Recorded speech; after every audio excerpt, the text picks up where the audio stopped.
Сайн байцгаана уу хүмүүстээ та бүхэндээ орой мэндившүүлье. Эрдэнэ телевизийн даваа гарагийн орой мэдээллийн хөтөлбөр эхэлж байна.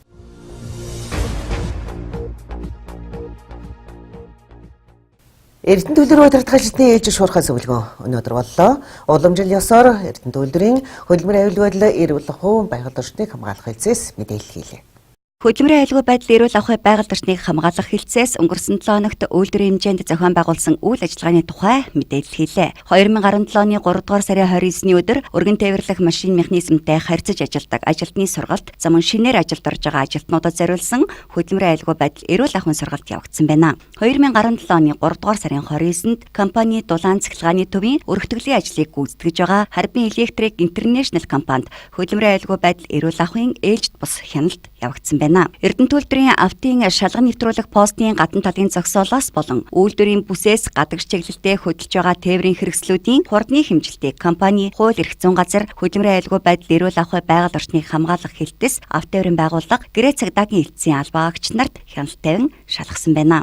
Хяналт шалгалтаар 30 орчим тээврийн хэрэгслийн хурд болон тухайн тээврийн хэрэгслийг жолоодож байгаа жолооч, зорчигч суудлын даруулгыг хэрэглэж буй эсэхэд хяналт тавьжээ. 2017 оны эхний улирлын үйлдвэрлэлийн үндсэн үзүүлэлтүүдийн биелэлтийн талаар үйлдвэрлэлийн хэлтсээс мэдээлэл хийлээ. Шуурхаан төгсгөлд хавар зуны бэлтгэл ажлыг сайтар хангах, дулааны улиралтай холбогдуулан шар усны үерээс урьдчилан сэргийлэх, дулааны шугам хоолойн цэвэрлэгээ, түүнчлэн техникчүүд хариуцсан талбайн гаднах орчныг цэвэрлэхийг үйл ажиллагаа хариуцсан эдийн захирал бөгөөд ерөнхий инженер санууллаа. 2017 оны эхний улиралд үйлдвэрлэлийн үндсэн үзүүлэлтүүдийг давуулан биелүүлсэн үйлдвэрийн бүтээлч хамт олондоо баяр хүргэснээр өнөөдрийн шуурхай зөвлөгөөн өндөрлөлөө.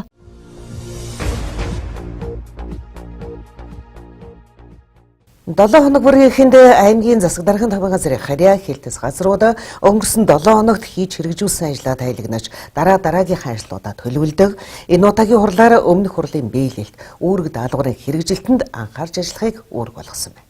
Энэ удаагийн шуурхай зөвлөгөөнийг засаг даргын орлогч Бат Жаргал удирдлаа. Өнгөрсөн 7 хоногт иргэдийн санал хүсэлт хүлээн авах тал 35.11 утсанд нийт 32 санал хүсэлт ирснээс 6 гомдол 2 талархал ирсэн байна.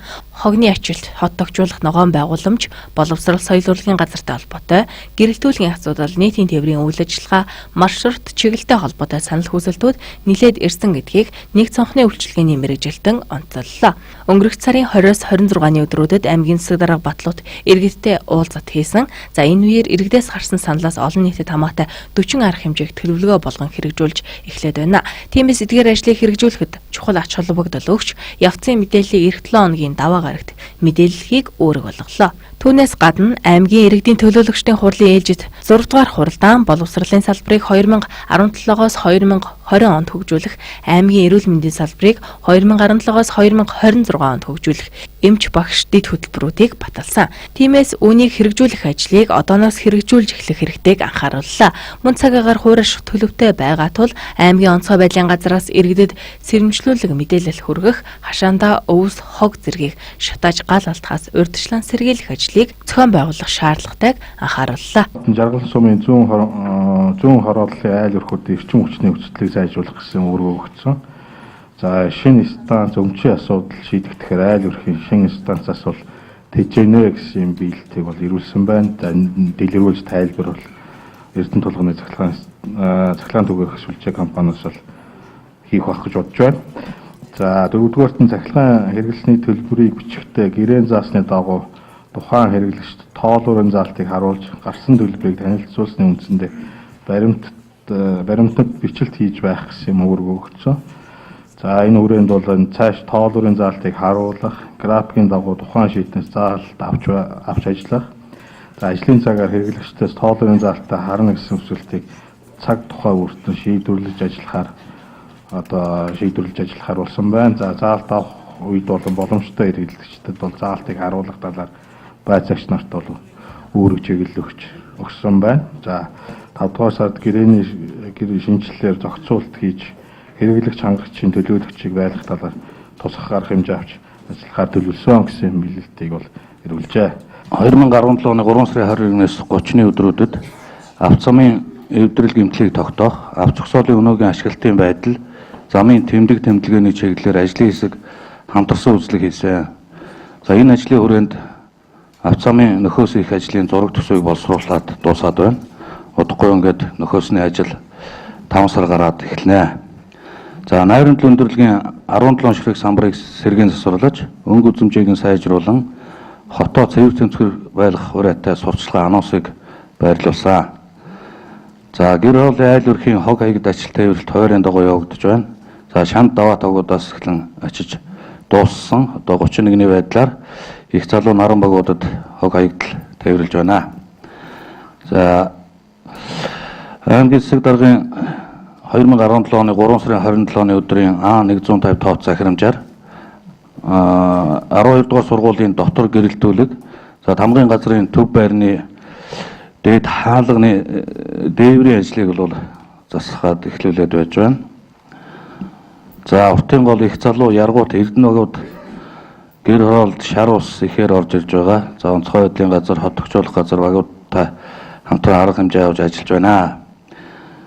За гэр хорооллын гудамжны дундуур автсан зарим хэсэгт засвар хийх ажлын зураг төсвийг хийгээд дууссан байж байна. За өчигдрөөс аварын зардлаар 3 компани хийхээр байгаа, 2 компани ажилдаа орцсон. Ингээд бид яг одоо эд ажиллаж байна. Баяндөр сумын засаг даргын тамгын газраас 3 дугаар сарын 31-ний их цэвэрлэгээний өдөр болгон ойр орчмын газар нийт эзэмшлийн талбай хог хаягдал, хүүхдийн тоглоомын талбайг цэвэрлэх засварлах ажилд анхааран ажиллажээ. Өнгөрсөн 7 хоногт 2017 онд хийж хэрэгжүүлэх ажилд иргэдийн саналыг тусгах ажлыг зохион байгуулсан. За үүнд 78 иргэн санал бодлоо илэрхийлсэн байна.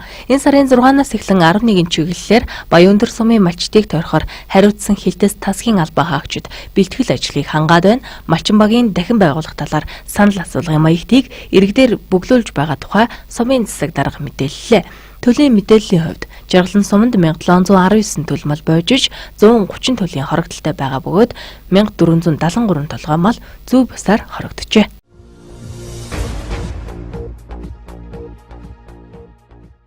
Эрдэнэ төлбөрийн бүтээлч хамт олон 2017 оны эхний улирлын үйлдвэрлэлийн үндсэн үзүүлэлтээ 100-аас дээш хувиар биелүүлэн 2 дугаар улирлын ажилдаа ороод байна. Мэдээллийн нэлэрэнгөө бүхлийн авна. 2017 оны 3 дугаар сар буюу за эхний улирлын үйлдвэрлэлийн үндсэн үзүүлэлтүүдийн дүн мэдээлэл өнөөдөр гарлаа. 2017 оны эхний улирлын байдлаар уулын цуул гаргалт 102 хувиар, хөрс хуулалт 102.7%, хөдөр албарлалтыг 101.5%, баяжуулах үйлдвэртэй хөдөр өгөлт 100.8%, өрөмдлөгийг 101.9%, за ачаа тээвэрлэлтийг 111.2%-аар тус тус давуулан биелүүлжээ. Энэ мэдээллийг өнөөдөр сар хаалтын үеэр мэдээллээ. Манай хамт олон нэгдүгээр үлдэлийг сайн одоо ажиллаа. Эдгээр олон баяр давхацсан ийм улирал байсан бидний нэгдүгээр улирал голцоо тэгж гардаг л. Тэгээ энд бол бид нар сайн ажилласан. Зүгээр л төлөвлөгөөнөөс яг өнөөдрийн байдлаар бол 1500 тонн зэс илүү үйлдвэрлэж явж байна. Тэгээ өнөөдрийн жинэг дунджаар зэсийн үнэ 5000 тэлэхлийн би цэвэрлсээр нэлж байгаа шүү дээ. Тэгээ ингээд аваад үзүүлнаад чинь нэг хэдэн сая 7.1 хэдэн сая жойно илүү бүтээгдсэн явж байгаа байхгүй юу? Бараг 8000 сая 300 тонн молибден бас илүү үйлдвэрлэлтэй өнөөдөр нэг 19000 тай л байгаа шүү дээ. Тэг ингээд аваад үзэх юм бол ямар ч байсан энэ ихний нэгдүгээр улирлын төлөвлөлт бүх үзүүлэлтээр давж биелсэн. Гэтэ мэдээж энийг биелүүлэхийн тулд бас бидэнд өндөрлөө зөндөө байдаг. Хөдрийн хатвал бас нэлээд байлаа. Оны сая 3 дугаар сарын эхэнд бол одоо өдөр жоохон зөөлөн агуулган гайгүй явсан. Сүүлийн 20 хоногт бас молибдений агуулга нэлээд он жинтер өндөрлүүд бол зөндөө байсан. Бид нэр техникийн усаа хэрэглэж бас зардал жилийн өндөр гаргалаа, далангийн мөн ус төвшин өнтер бууц. Ер нь бол олон асуудал бий л дээ. Сая жоохон хөлдөөс унж үзлээ.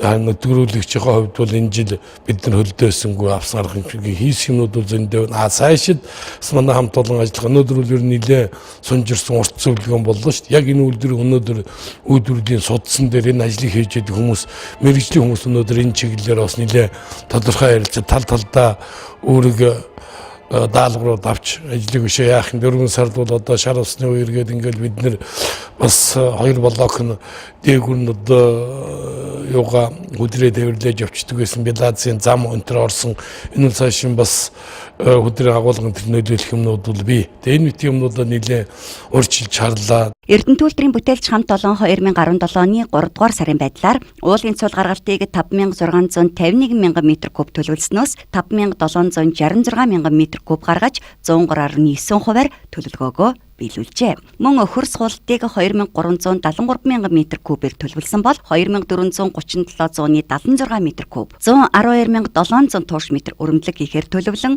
118200 туурш метр өрөмдлөг хийж 106%-аар үйлдвэрлэлийн үндсэн үзүүлэлтүүдээ биелүүлжээ. 2017 оны 3 дугаар сард хөдөр олборлолтыг 101.7%-аар, баяжуулах үйлдвэртэй хөдөр өгүүлтийг 101.7%-аар, ачаа тээвэрлэлтийг 111.2%-аар тус давуулан биелүүлж шин сарын ажилдаа ороод байна.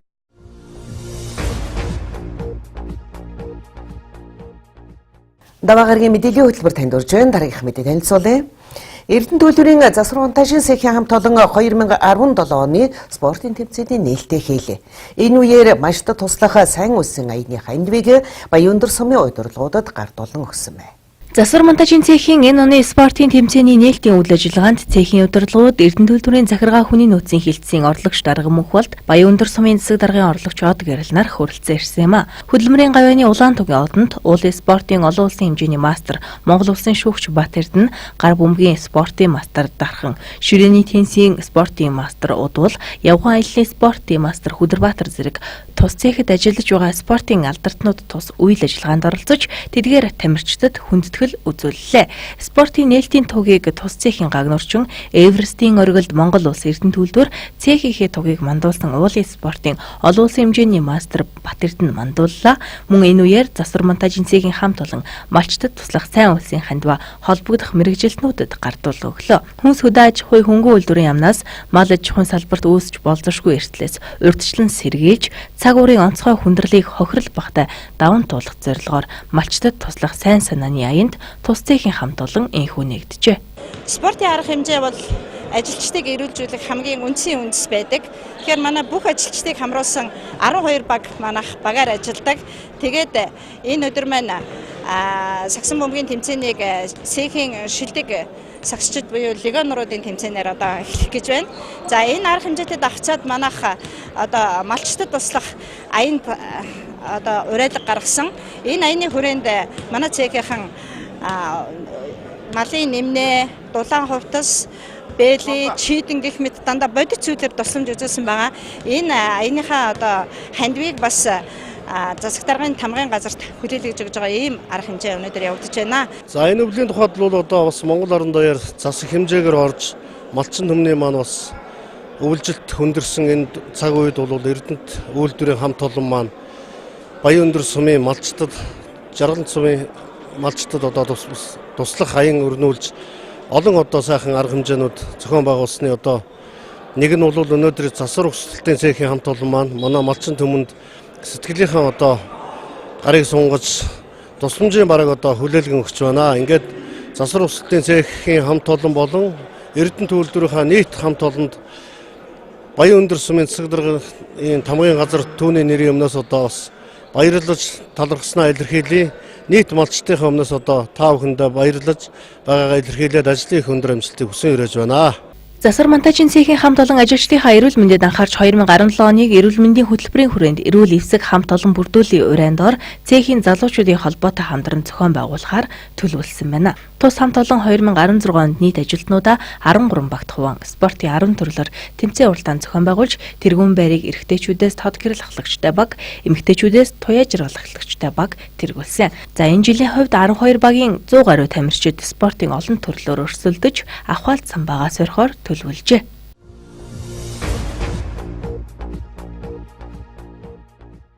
Эрдэнэ үйлдвэрийн хөдөлмөрийн аюулгүй эрүүл ухаан байгаль орчныг хамгаалах хэлтсээс хөдөлмөрийн аюулгүй эрүүл ухаан соёлыг ажлын байранд нэвтрүүлэх сарын аяны нээлтийн үйл ажиллагааг өнөөдөр зохион байгууллаа. Жил бүрийн 4-р сарын 28-ны өдрийг дэлхийн нийтээр хөдөлмөрийн аюулгүй байдал эрүүл ахуйн өдөр болгон тэмдэглэдэг. Энэ өдрийг тохиолдуулан Эрдэнэ үйлдвэрийн хөдөлмөрийн аюулгүй байдал эрүүл ахуй байгаль орчныг хамгаалах хэлтсээс хөдөлмөрийн аюулгүй байдал эрүүл ахуйн соёлыг ажлын байранд нэвтрүүлэх урайнд ор сарын аян зохион байгуулах төлөвлөгөөний дагуу олон талд үйл ажиллагааг хийхээр төлөвлөжээ. Энэ тухайга өнөөдөр Эрдэнэ үйлдвэрийн бүтцийн нэгжүүдийн хөдөлмөрийн аюулгүй байдал эрүүл ахуй хариуцсан ажилтнуудад танилцууллаа. Сарын аяны хүрээнд хамгийн гол хэрэгжүүлэх үйл ажиллагаа нь бол яг 4-р сарын 28-ны өдөр тохиодог ажлын байранд хөдөлмөрийн аюулгүй байдал эрүүл ахуйн дэлхийн өдрийг одоо энэ үйлдвэр дээр амь нас эрүүл мэндэ алдсан юм хүмүүс түүний арга гэрээхэнд бас зохин хэмжээний хүндэтгэл үзүүлдэг юм арга хэмжээ явагддаг. За үндсэндээ энэ арга гэрээхэнд нэг жилүүр нэг сая гаруй төгрөгийн тусламж одоо олгогддгийн зөв сая шинэ компани шинэ удирдлагууд солигдсонтой холбогдуулаад манай хэлтээс бас энэ мөнгө төгрөгийн нэг жаахан нэмээч гэсэн нэг албан бичиг хургуулсан байгаа. Энийг үйлдвэрийн удирдлагууд яа шийдэх юм. Одоо сүүлийн үед зэсийн үн нэг жаахан нэмэгдээд байгаа энэтэй холбогдуулаад жаахан нэмчихвэл хүмүүст очиж байгаа хүмүүстэй жаахан илүү өөр ашигтай бас хурамтай байх болоо гэдэг үүднээс юм арга хэмжээ явуулж.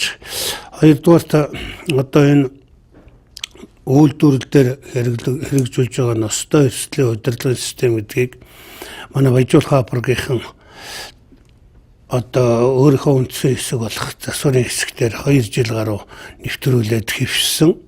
Энийг одоо өнгөрсөн жилээс эхлэн засвар угсралтын цехийн одоо 12 одоо нэгж бригадуудад мөн үргэлжлүүлсэн байдгийг.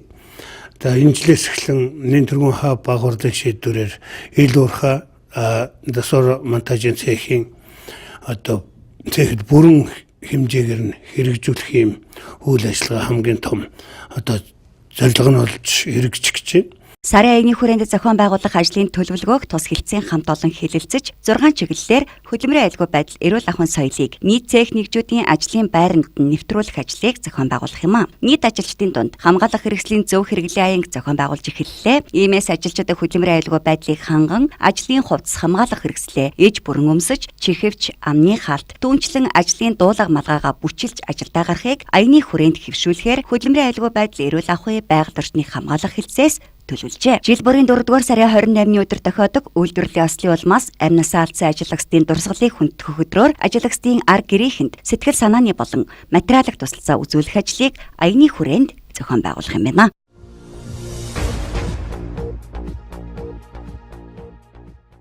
Дараагийн мэдээ.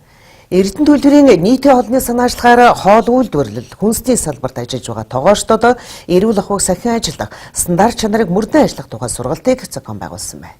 Хоол хүнсээр дамжих өвчин сүүлийн 20 жил дэлхийн эрүүл мэнд эдийн засгийн чухал асуудал болоод байна. Манай оронд жилдээ 9,000-аас 15,000 орчим хүн эзний халдварт өвчнөөр өвчлөдөг бөгөөд энэ нь нийт халдварт өвчний 9-өөс 40%-ийг нь эзэлдэг юм а. Тиймээс хоол үйлдвэрлэлийн салбарт ажиллаж байгаа тоогоочдод мэдээлэл өгөх сургалтыг Хүнс хөдөө аж ахуй хөнгөлөлтөрийн яам, Америкийн нэгдсэн улсын хөгжлийн агентлаг, төрийн бус байгууллага, Монголын мастер тоогоочдын холбоо хамтран зохион байгууллаа. Төв сургалтанд Эрдэнэ үйлдвэрийн нийтийн хоолны хэсэг болон Эрдэнэ хувиллын цогцлборын тоогоочид аймгийн хэмжээнд энэ мэрэгчлэлээр ажиллаж байгаа 20 гаруй тоогооч 2 ээлжээр хамрагдсан юм а. Хоол үйлдвэрлэлээр дамжих өвчлөл өнөөгийн нөхцөл байдал Монгол улсад хэрэгжиж байгаа хоол хүнстэй холбоотой хууль тогтоомж, хөдөлмөрийн аюулгүй байдал эрүүл ахуй, чанар стандарт тогтолцоо зэрэг олон төрлийн мэдээллийг тоогоочдод өглөө. Сүүлийн жилүүдэд хоол хүнсээр дамжих хоолны холбоот өвчнөөс урьдчилан сэргийгдэх зорилгоор эрүүл ахуйн зохистой, үйлдвэрлэлийн зохистой улмаар хоол үйлдвэр үйлчлэгээ хүнсний үйлдвэрт одоо хасаад тогтолцоог хэрэгжүүлэх нь сүүлийн үед нэлээд анхаарч байгаа. Ерөнхийдөө хүнсний тухай хуульдаа ч заагаад өгсөн байгаа. Тэгээд Эрдэнэ үйлдвэрт хоол үйлдвэрлэлийн үйлчлэгээ нь ажилтан ажиллагчдад зориулсан эрүүл ахуйн зохистой хасаад төлөвлөгөөг одоо хоол үйлдвэрлэлд хэрхэн хэрэгжүүлэх вэ гэдэг талаар бол сургалт явуулж байна. Энд бол битүүшгийн ресторан болон суулийн галтгоонд ажиллаж байгаа тоогооч нар бол хамрагдаж байгаа. Өнгөрсөн амралтын өдөр болсон тоо сургалтанд хамрагдсан тоогоочид олон улсад хүлээн зөвшөөрөгдсөн сертификат авах юм байна. Сургалтын дараагаар шалгалтын материалыг Лондон дахь олон улсын итгэмжлэгдсэн Хүрээлэн буй орчны институтад илгээснээр тоогоочдын мэдхийг дүгнэн тоо сургалт 2 өдөр үргэлжиллээ.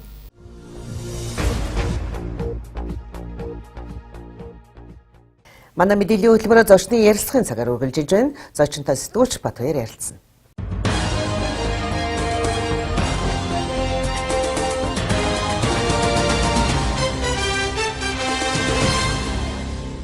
Зуны малаа бүтээн байгуулалт дэлхийн шилдэг аж ахуйн Эрдэнэ төлбөрийн телевизийн мэдээллийн хөтөлбөр таам дугаар хэмнэд узагч таавханд орой мэндийг өргөжүүлээ. Телевизийн мэдээллийн хөтөлбөрийн энэ өдрийн зочны ярилцлагын цаг маань эхлэхэд бэлэн болж байна. За энэ өдрийн зочноор Эрдэнэ төлбөрийн дэргэдэх Шагдрын Отомын нэмж технологийн сургуулийн захирал, за энэ дөрвөн төлбөрийн аюулгүй байдал 2017 баг урлаг зохион байгуулах комиссийн дарга профессор Давааны манаас төдөлсөн ирсэн байна. Орой мэндийг өргөжүүлье. За орой мэнд төшөөлье. Тэгэхээр хоёулаа ярилцлага саяхан одоо Эрхүүгийн уул уурхайн сургуулийн доктор профессорууд, ректорууд ирсэн байгаа тийм ээ. Ямар зорилго чиглэлээр энэ талаар ярилцлага эхэллээ. Тэгэхээр энэ түрүүн одоо зочны ярилцлагыг энэ сургуулийнхаа ирээдүйн тухай санаа бодлоо илэрхийлсэн. Тэгэхээр энэ Эрдэнэтийн хүүхдүүд маань гадаадд сурах сонирхол их байна. За хоёр үндсэн шалтгаан байна. Эхнийх нь болохоор одоо энэ Монголд байгаа боловсролын одоо төвшин, энэ цар хэмжээ чанарыг бол тоохгүй байна гэж ойлгож байна. Хоёр дахь нь ер нь Эрдэнэтээс явдсан шалтгаан бол одоо 18 нас хүртэл ээж аав дээрээ байлаа. Одоо би ер нь видаж ээж аваас хоол амьдрдаг хэрэгэ гэж нэг одоо боддөг юм байна. Тэгэхээр энэ хоёр асуултанд би бас хариу өгөх ёстой л гэж бодож байна л да. Тэгээ бид эрхүүгийн профессорууд эрэхтэн бид эрхүүтэй хамтарсан хөтөлбөрүүдийг хэрэгжүүлэх ийм зорилго тавьж шилжээр хийлээ. Ялангуяа орос хэлний бэлтгэл ангийг энд зохион байгуулъя. Энэ бэлтгэл ангийг төгсснөөр Оросын холбооны улсад хэлний бэлтгэлгээр ордог ийм нөхцөлийг бүрдүүлэх. Нэг зорилго. Хоёрдугаарт манай Эрдэнэтийн хүүхдүүдэд хэрэгтэй тэр сонирхсан мэргэжлэр нь одоо хамтарсан хөтөлбөр хэрэгжүүлж болдог. 2.2 юм уу? 2.3 юм эсвэл 3.2. Ийм одоо хөтөлбөрүүд хэрэгжүүлснээр бид энэ Оросын холбооны улс руу явдаг урсгалыг жаахан багасгаж эндээ бэлтгэх ажлаа сайн хийж, өөрөөр хэлбэл манай сургуулийн дэргэд хятад хэл дээр инженерийн бэлтгэл явагддаг, орос хэл дээр инженерийн бэлтгэл явагддаг, англи хэл дээр явагддаг, немц хэл дээр явагддаг. Ийм ажлыг зохион байгуулж. Өөрөөр хэлбэл энэ 9 сарын 1-нд бид өндөр боловсралтай ийм оронд очиж суралцах бэлтгэлийг хангадаг тим ангиудыг төлөхөө одоо нэгсний бодолтой байна. Дээр нь өөрийнхөө сургалтын хөтөлбөрийг бас шинчилж сайжруулах. Ер нь Эрдэнэт хотын хамгийн мундаг хүүхдүүдийг бид эсвэлэх бодолтой байна. Өөрөөр хэлбэл цөөхөн оюутан байг, өндөр босго тавь. Өнөөдөр бид одоо шүтээс одоо 450 гэсэн онооны босго тавьж хат бид бол 500 онооны босго тавьж байна. Сайн оюутны эсвэлий, цөөхөн оюутны эсвэлий тэр хүүхдүүдээс сурдаг, хөгждөг тэр таат орчин бүрдүүлье. Тэгээ цааш нь тэр гадаад дотоодын одоо сургалтанд хамрагддаг боломжийг гадаад харилцааныхаа шугамар бий болгож өгье. Энэ Эрдэнэ төлбөрийнхөө нэр нүүр царайг ашигланд одоо тэр Японд руу одоо 1000 инженер бэлдэнэ гэж яриад байна шүү дээ. Тэр ахиу төлхөө хүүхд явуулах, тэр бэлтгэлийн хангаж өгөө, тэр англи хэлний бий болгоё. Тэр инженерийн бэлтгэлд одоо хэрэгтэй тэр математик, физик, химиг төлхөө үзүүлье гэсэн. Ийм бодлого баримталж байна. Тэгээд Эрдэнэтийн хүүхдүүд Эрдэнэт хотдоо Эрдэнэтийн сургуульд эрдмийн өршөмийг хүртдэг тим таат орчин л бид бүрдүүлж байж байна. Тэгээд бид энэ одоо бодлогоо зарлан тунхаглаж энэ Эрдэнэт хотынхаа ард иргэдэд сургууль төгсөж байгаа хүүхдүүдтэй ойлгуулахын тулд энэ оны 5 сарын 5-нд 5 дахь өдөр байгаа 5 цагаас Эрдэнэтийн технологийн сургуулийн төгсөгчдийн өдөр гэдэг өдрийг одоо зохион байгуулах гэж байна. Тэр өдөрлөг дээр одоо энэ хамгийн том талбай дээр болно Эрдэнэт хотын. За энэ талбай дээр болох өдөрлөг дээр манай түншлэгч талууд тэр миний түрүүн хэлсэн одоо гадаадын одоо сургалтын байгууллагуудын төлөөллүүд ирж өөрсдөө хөтөлбөрийг одоо танилцуулнаа. Манай одоо Эрдэнэт хотын ард иргэд энэ ерөнхий улсын сургууль төгсөж байгаа нийт хүүхдүүд идэвхтэй орцгоё уриалж байна. Эрхүүгийн сургуультай одоо улуурхан сургуультай хамтран ажиллах гэрээний гараас зурсан байна. Тэгсэн тий. Оюутан солилцоогоор одоо бас оюутнуудыг гаргах гээд асуудлууд нэлээд яригдсан байна. Та бүхэн эрхүүгийн үндэсний судалгааны техник сургууль гэдэг нэртэй болсон юм байна. Эрхүү хуучин полим байна. Тэр политехникийн дээд сургууль маань одоо маш олон оюутнууд 40 гаруй мянган оюутантай ийм сургууль. Тэр сургуульд элсэж болох бүхэл мэргэжлээр бид элсэж авах боломжтой. Тим одоо хэлцээрт бид гар үсэх сурж байна. Тэгэхээр манай одоо Эрдэнэтийн хүүхдүүд одоо орос хэл дээр Оросын боловсролыг Эрдэнэт хотод зарим хэсгийг одоо авахын боломжтой болж байна гэж ойлгох хэрэгтэй. Тэгээ улмаар одоо эрхүүд суралцах боломжийг тэгээд тэр сургуулийнхаа одоо диплом сертификатыг авах ийм боломж нэгж байгаа гэж ойлгох хэрэгтэй. Тэгэхээр 4 сарын 28 одоо 4 сар гарцсан байна. 4 сарын 28-нд үйлдвэрлэлийн ослоор одоо Америкцэн ажилтны ажиллагчдаа хүндрэл үзүүлэх, тэднийг иргэн дурсах ийм үйл ажиллагаа болдог байна. Тэгэхээр энэтэй холбогдуулаад нийт төрийн хөдөлмөр аюулгүй байдал 2017 гэсэн баг хурал Улаанбаатар хотод энэ сарын 11-12-нд одоо зохион байгуулалтаар төлөвлөгдсөн байна. Энэ хурлын талаар бас үзэгчтэй гэсэн мэдээлэл өгөх. Тэгэхээр анх 2012 онд Эрдэнэт үйлдвэр санаачлаг гаргаж Монголын уул уурхайн үндэсний асоциац зохион байгуулж нэн төрөнд хөдөлмөрийн аюулгүй байдал гэдэг нэртэй юм хурал, олон улсын хурал анхны хурал болж байсан төгтэй. Тэрнээс хойш одоо 5 удаагийн хурал болсон байна. Одоо 6 дахь удаагийн хурал нь энэ жил 4 сарын 11-12-ны өдөр корпорат зочдуудад Улаанбаатар хотод болох гэж байна. Тэгэхээр энэ хурлын онцлог бол бид ч анх одоо ингээд Эрдэнэт үйлдвэр одоо спонсордог нэг хэдэн одоо нэг тийм санаа зовсон хүмүүс зохион байгуулалт юм байсан бол энэ жил бол Монголын төр одоо ивэлд авсан байна энэ хурлыг. Өөрөөр хэлбэл хөдөлмөрийн аюулгүй байдал эрүүл ахуйн 3 талд хороо гэж байдаг. Энэ хорооны хурлаар одоо сарын юм авч хэлэлцээд энэ хурлыг үндэсний хэмжээний хурал болгох зүйтэй гэж шийдвэрлээд тэгээд төрөөс бас мөнгө төгрөгийг гаргаад зардлын зарим хэсгийг одоо хариуцаад ингэж хийж байгаа маа. Тийм учраас энэ хөдөлмөрийн аюулгүй байдал эрүүл ахуйн асуудал бас нэг байрнаас нэг хөдлөөд нэг шатакаад явж байгаа гэж ойлгох хэрэгтэй. Тэгээд Эрдэнэт хотын аж ахуйн нэгж байгууллагын хөдөлмөрийн аюулгүй байдал эрүүл ахуй хариуцсан ажилтнууд, удирдагч нар энэ Монголд энэ хөдөлмөрийн аюулгүй байдал эрүүл ахуйн талаар хийж байгаа удирдлагын тогтолцооны шин стандарт, журам, дүрм, сайн туршлага. За тэгээд хажуугаар нь бас үзэсгэлэн гарна хамгаалах хэрэгсэл одоо тэр хөдөлмөрийн аюулгүй байдалтай холбоотой янз бүрийн техник хэрэгслүүдийн үзэсгэлэн гарна. Маш өргөн хэмжээний арга хэмжээ болох учраас та бүхэн өөрсдөө идэвхтэй оролцоороо. Нэг. Хоёрдугаарт манай Орхон аймагт хөдөлмөрийн аюулгүй байдал эрүүл ахуйн салбар зөвлөл гэж байдаг. Аймгийн. Энэ зөвлөлд одоо бас нэг хэдэн хүн ажилладаг юм блэ. Тэр зөвлөлийн гишүүд хүмүүсээ төвшин жаргал дарахтаа ийм одоо зөвлөе. Та бүхнийг оролцооч. Энд бол Эрдэнэт хот маань бас хөгжилтэй, дэвшилтэй, альбиа сайн юмыг санаачилж урд нь явж яадаг ийм одоо хот, тийм үйлдвэртэй ийм одоо орон нутг учраас идэвхтэй оролцож бусад тэр аймагуудад үлгэр жишээ зүйлээч гэж хэлмээр байна. Ингээд хөдөлмөрийн аюулгүй байдлын талаар авч байгаа арга хэмжээг тунхаглан зарлах, шин сайн туршлагыг нэвтрүүлэх ажилда амжилт төсөж байна. Тэр нэн төрийн хөдөлмөрийн аюулгүй байдал 2016 баг хурлаас гарсан зөвлөмж зааврын одоо ямар шугам заавар зөвлөмжүүд гарав. Энийг одоо уул уурхайн салбарууд маань ер нь үйлдвэр аж ахуйн нэгжүүд маань яаж хэрэгжүүлж ажиллав? За 16 оны хурлын гол одоо нэг санаа тавьсан асуудал болохоор энэ үйлдвэрлэлийн осол мэргэжил шалтгааллах өвчний одоо даатгалын сан гэж байдаг. Тэр даатгалын сан маань дандаа нэг өнгөрсөн борооны хойноос сув намарсан гэж нэг ярьдаг шүү дээ. Тийм дагуулгаар хэрэгжээд зарцуулагдаад байдаг. Дандаа болохоо байсны дараа ингээд мөнгө төгрөг тэтгэмж одоо нэг дэмжлэг ийм юмдаа өгдөг. Утсан зэрэглэг үйл ажиллагаанд өрөөсөө юуж байдгүй.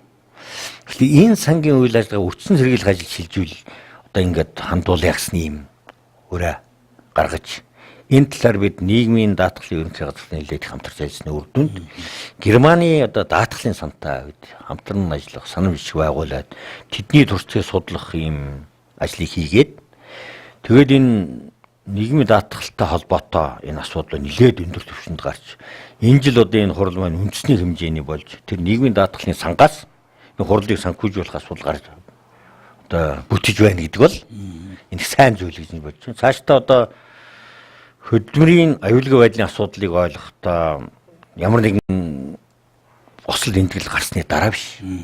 Урьдчилан сэргийлдэг ийм ажил руу хандаж явах ийм анхны одоо алхам хийж байгаа гэж ойлгох гэдэг юм бэ. Тийм учраас энэ 16 оны хурал бол өргөнтэй хурал байсан. 2017 онд яригдах гол сэдвүүд маань ямар сэдвүүд нь хурлаа? За 2017 онд бол бид энэ хөдөлмөрийн аюулгүй эрүүл ухааны менежментийн тогтолцоо гэдэг ОШ шас 18.1 гэдэг стандарт байгаа юм. Энэ стандарт монгол хэлэнд 2012 онд орчуулагдсан. За тэр үеийн Монгол Оросын хамтарсан эрдэнэ төлөв хамгийн анхны одоо гэрчлэгийг авсан.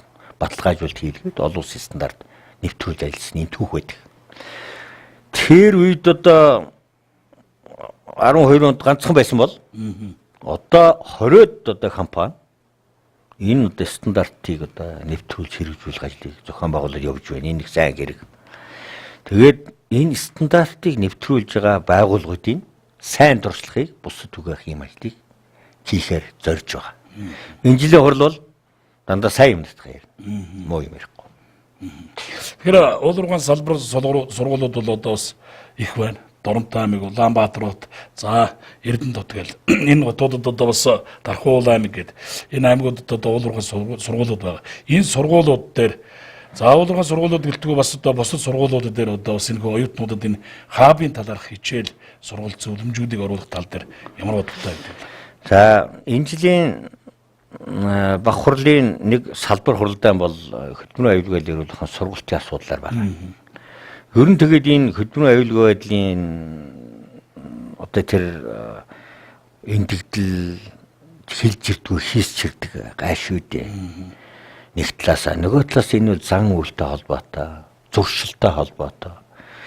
Тэгээд цааш гүнзгий судлаад ирэхээр энэ маань цэцэрлэгээс дунд сургуульд, дээд сургуульд ингээд энэ хүмүүст ингээд тийм мэдлэгийг өгж явах хэрэгтэй, тийм ур чадварыг суулгаж өгч явах хэрэгтэй, тийм дадал заншлыг суулгаж өгч явах хэрэгтэй ийм асуудал байгаа байдаг.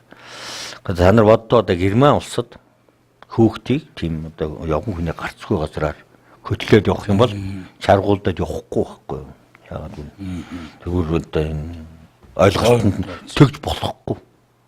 Манай хүүхд бол тийм зүйл дагалдаа чирэгдэл явна шүү дээ. Ер нь бол ингээд утгаар энэ хүмүүсийн хүмүүжил, соёл, зан үйл гэдэг бол энэ осол эндэгдэлтэй шууд холбоотой. Энэ бол тогтолцоогоор нь засахгүй бол болохгүй. Энэ тогтолцооны нэг нэлээд том хэсэг нь сургалтын тогтолцоо байгаа юм. Цэцэрлэгт үүсэх үү? Дунд сургуульд үүсэх үү? Дээд сургуульд үүсэх үү? Тэгээд насан туршид нь дандаа юуг яаж давтаж байх вэ? Ямар давтамжтайгаар давтаж явах гэдэг хүртэл энэ бол их нарийн процесс байдаг юм байна. Тийм учраас хөдөлмөрийн аюулгүй эрүүл ухааны сургалтын асуудлыг бол одоо өргөлжил одоо нэг маань шиг уншиж явах хэрэгтэй. Тийм зүйл байгаад байгаа юм шиг та. Тэгээд манай энэ арай телевизээр тийм манай арай телевизээр 5 назарч нэг яриад байна да. Хамгийн ихэнд нь юу гэж байгаа вэ? Аюулгүй ажиллагаанд суралц гэж байгааз зөв байхгүй. Тэгэхээр энэ өдрийн зочноор Эрдэнэ төлбөрийн дэргэдэх шатрын отгонлогийн нэрмж технологийн сургуулийн захирал профессор Давааны оролцож байна. Тэгэхээр одоо хөдөлмөрийн аюулгүй байдал Даны дөрөв төлбөрийн аюулгүй 2017 баг хурал маань одоо энэ сарын 12-нд одоо Улаанбаатарт зохион болгоно. За энэ хурлаар одоо зохион болгох үйл ажиллагааны талаар бас товчхон мэдээлэл хүргэлээ. Эргээд одоо бас танаа сургуулийн үйл ажиллагааны талаар бас товчхон Инстаграм төгсгөлд оруулъя гэж бодож байна. Тэр технологийн сургуулиас төгссөн төгсөгчд маань 5 сарын 5-нд одоо үйл ажиллагаа явуулна гэсэн. Тэр технологийн сургуулийн төгссөн төгсөгчд маань одоо бол одоо Орхон аймагтаа бол одоо дандаа удирдах ажилтнууд болцсон явж байгаа шүү дээ. Орхон аймгийн застраг Батлууд, Баян Дурсамын застраг зогт гэдэг ингээл технологийн сургуулийн бүтээгдэхүүн. За манай төгсөгчнөр өндөр дээд албан тушаал хашиж одоо сайн сайхан явна гэдэг нь багш надад бол сайхан сонсгож байна. Гэхдээ улам илүү сайн байх боломж байна уу гэвэл одоо тэрний тухай бид мөрөөдөж сайн болохын төлөө явах хэрэгтэй гэж бодож байна. Тэгээд ер нь бол манай Эрдэнэтийнх нэг л юм ойлгох хэрэгтэй байна. Манай Эрдэнэт үйлдвэрийн нас өндөр болсон байна. Уулаар бол одоо нэг оройд нь гараад уруудах тал руугаа болж. Дисээ агуулгаар бодъё л да хөдөлдөг. Одоо биднийг анх одоо ашиглаж эхэлж байгаа 081 гэдэг агуулгатай байжээ. Өнөөдөр 049 болчихжээ. Тийм үү?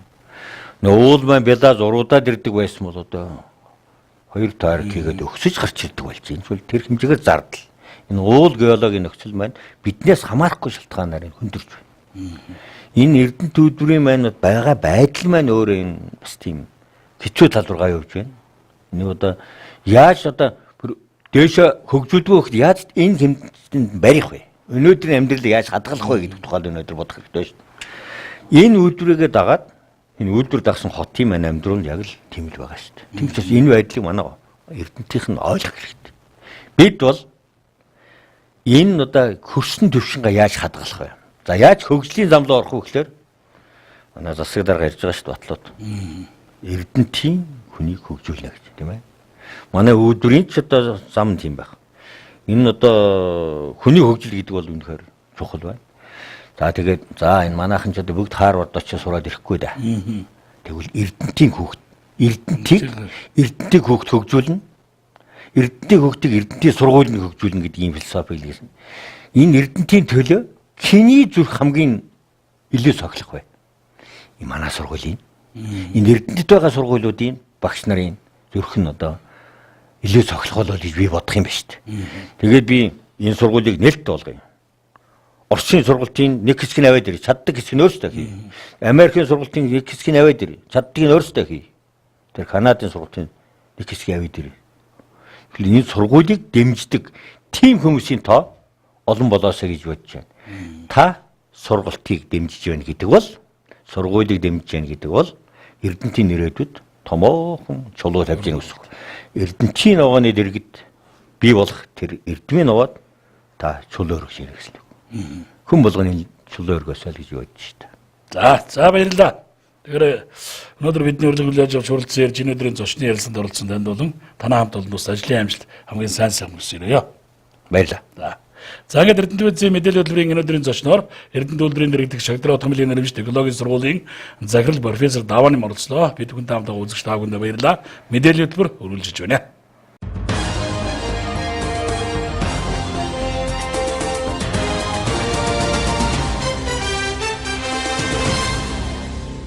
Зочин сэтгүүлч баяртай баярлалаа. Одоо та бүхэн үргэлжлүүлэн улс орон болон дэлхийд дахин дөрсөн онцлог үйл явдлын талаарх мэдээллийг цахим утаснаас бэлтгэснийг хүлээн авна.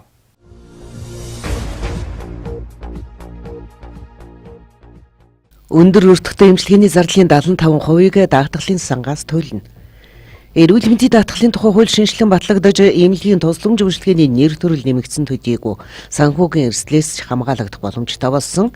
Хуулийн хэрэгжилтийн талаар эрүүл мэндийн нийгмийн даатгалын ерөнхий газрын эрүүл мэндийн даатгалын бодлогын хэрэгжилтийн газрын дарга Инх Батаас тодруулахад, эрүүл мэндийн даатгалын сангаас жилдээ давхарсан тоогоор 5.5 сая даатгуулагчид эрүүл мэндийн даатгалын тусламж үйлчилгээг авч байна. Эрүүл мэндийн даатгалын сангаас 11 төрлийн тусламж үйлчилгээний зардлын төлбөрийг хариуцгаар эрүүл мэндийн даатгалын тухай хуульд заасан байдаг. 2015 онд давхарсан тоогоор 5 сая 46 мянга.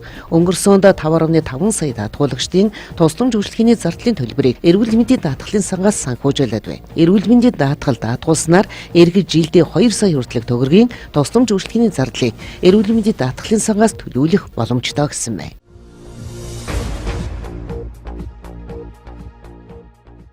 $73.5 сая төгрөгийн өртөгтэй малын тэжээлийг хүлээлгэн өглөө.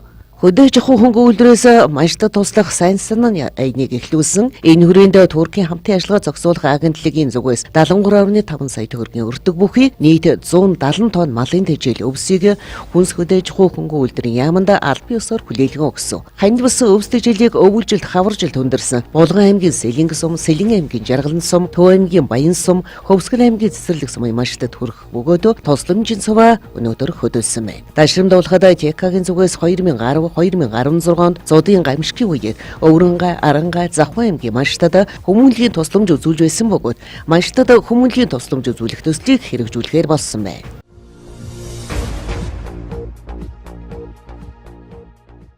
Тансаг бараа бүтээгдэхүүнийг онлайнаар худалдаалахыг хориглох эсхийг хэлэлцсэн. Тансаг зэрэглэлийн бараа бүтээгдэхүүнийг онлайнаар худалдаалахыг хориглох эсэх асуудлыг Европын холбооны дээд шүүхээр хэлцгээр болсон байна. Гоо сайхан үнэртэн үйлдвэрлэгч компани өөрийн бүтээгдэхүүнээ Amazon тэргүүтээ онлайн платформоор худалдаалахыг хүсэхгүй байгаагаа илэрхийлж Германы шүүхэд анх хандаж байсан юм. Хэдий тийм боловч асуудал бүхэлд Европын комиссийн цаашдын зорилттой зөрчилдөж байгаа учраас Германы шүүхөө Европын дээд шүүхээс өвлгөө үүссэн байна. Учир нь Европын эрх баригчид онлайн худалдаагаар дамжуулж эдийн засаг хөдөлмөрийн зах зээлийг дэмжих бодлого баримталдаг юм байна. Заргалдагч талууд тансаг бараа бүтээгдэхүүн үйлдвэрлэгчид үн цэнийг хадгалахын тулд онлайн борлуулалтаас татгалздаг. Харин онлайн худалдаа эрхлэгчид үүнийг өрсөлдөөний хуулийг зөрчиж хэрэглэгчдийг хохироож байгаа хэрэг гэж үзэж байгаа юм байна.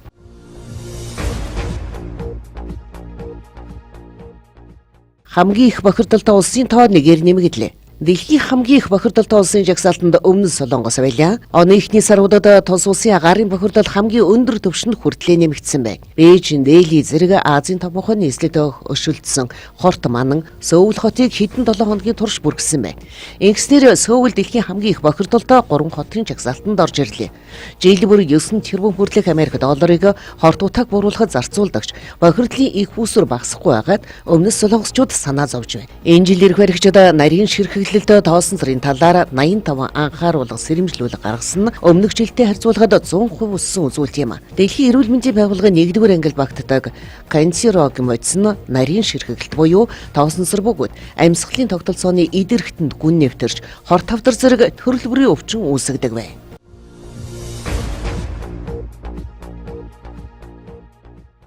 Худалдаанд байгаа 5 гар утасны нэг нь хуурамч. Дэлхийн зах зээлд борлуулагдаж байгаа 5 гар утас болгоны нэг нь видео тоглоомны төхөөрөмжийн 4-ний 1 нь хуурамч болохыг олон улсын эдийн засгийн хамтын ажиллагаа хөгжлийн байгууллагаас мэдэгдсэн байна. Хуурамч техник технологийн үйлдвэрлэлт нь жил ирэх тусам өссөөр байгаа. Энэ нь худалдан авагч үйлдвэрлэгчд болон улс орны эдийн засагт сөргөөр нөлөөлж байгаа талаар тус байгууллагаас гаргасан тайланд онцолсон байна. Тус байгууллагаас мэдээлэл холбоо харилцааны хуурамч төхөөрөмжийн худалдааны талаар тайлан гаргасан байна. Тус тайлангийн дагуу 2013 онд мэдээлэл холбоо харилцааны төхөөрөмжүүдийн борлуулалтын дэлхийн зах зээлд эзлэх нийт хувийн 6.5%-ийг хуурамч төхөөрөмжийн борлуулалт эзэлдэг болохыг тогтоосон байна.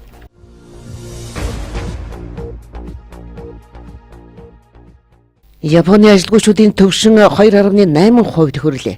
Японы улсын хэрэглээний үнийн индекс 2 дугаар сард жилийн өмнөхөөс 1.2% өссөн байна. Баасан гарагтаа тус улсын эдийн засгийн хэд хэдэн голлох үзүүлэлтүүдийг танилцууллаа. Тухайлбал ажилгүйдлийн төвшин 2 дугаар сард 2.8% төрсөн талаар тус улсын дотоод хэргийн яамнаас мэдээлсэн байна. Ингэсээр 3% төрнө гэсэн шинжээчдийн таамаг түрээгүй байна. Өнгөрсөн 1-р сард энэхүү үзүүлэлт 3% тавиасан юм. Ажлын байранд өргөдөл гаргагчдын харьцаа өмнөх сараас огт өөрчлөлтгүй буюу 143 нэгж үзүүлэлтээр гарсан байна. Японы хөдөлмөр эрхлэгчдийн 2 дугаар сард 6427 сая төрсөн жилийн өмнөхөөс 1.8% өссөн үзүүлэлт болсон байна.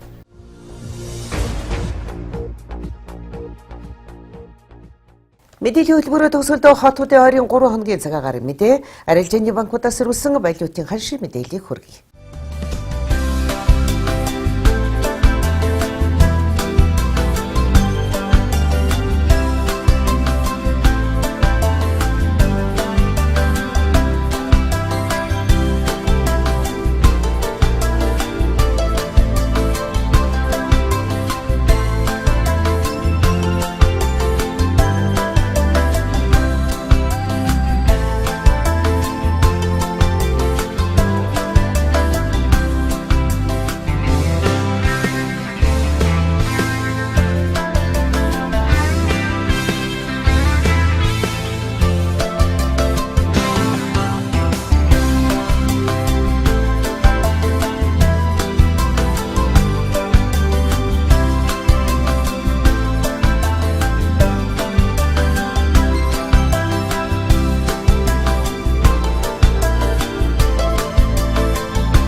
Эрхэм үзэгчдээ, Эрдэнэ телевизийн даваа гарагийн орой мэдээллийн хөтөлбөр өндөрлөж байна. Бидэнтэй хамт байсан үзэгч та бүхэндээ баярлалаа.